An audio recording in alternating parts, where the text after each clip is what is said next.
On Tuesday, news broke of a senior commander of the Allied Democratic Front, Benjamin Kisokeranio, who was detained by Congolese officials.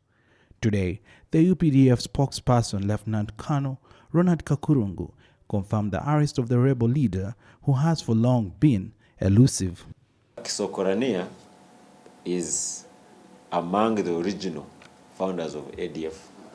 ADF metamorphosed from NALU, National Army for Liberation of Uganda, which is now defunct, that was led by Amon Wazira then in the mid-1990s. So Kisokeranio and others are the ones who metamorphosed from NALU into ADF. So they have that original ideology. The army confirms that indeed Kisokeranio was among the top leaders of the ADF, still loyal to former ADF commander Jamil Mukulu, who was captured some years back in Tanzania and is currently detained in Uganda. This one is one of the top technocrats of ADF, but who was leading a different faction which still pays allegiance to the former commander of ADF, Jamil Mukulu, whom, as we all know, was arrested in 2015 in Tanzania.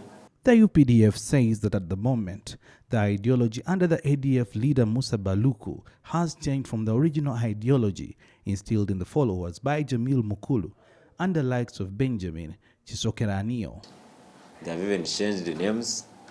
Now they call themselves things like Madinat, Tawahid, Mujahideen.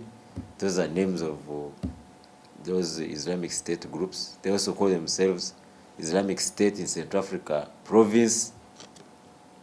So paying allegiance to Islamic State fundamentalism is what caused that huge rift between him and Kisokeranio. So Kisokeranio was leading a different faction which says they do not agree with the ideology of Musa Baluku. UPDF says the arrest of the rebel leader is key in countering radicalization and extremism.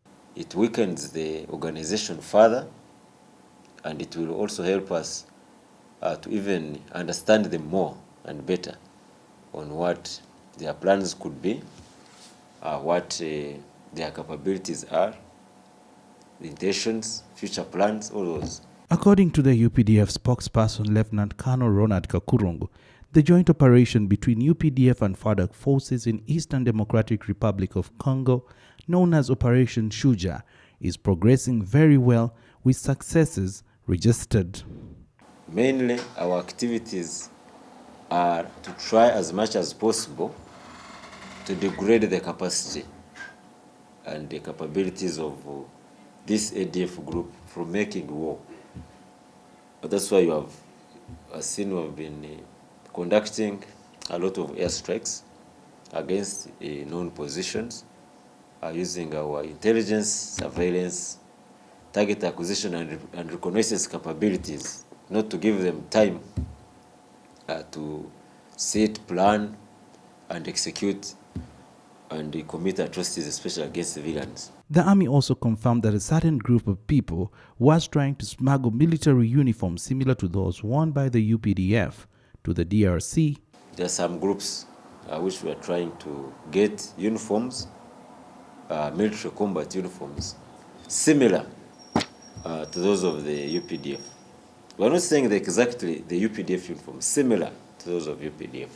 For now, the rebel leader is still being held in the Democratic Republic of Congo as plans to extradite him continue. Government wants him to be tried here in Uganda for the atrocities that were committed under him.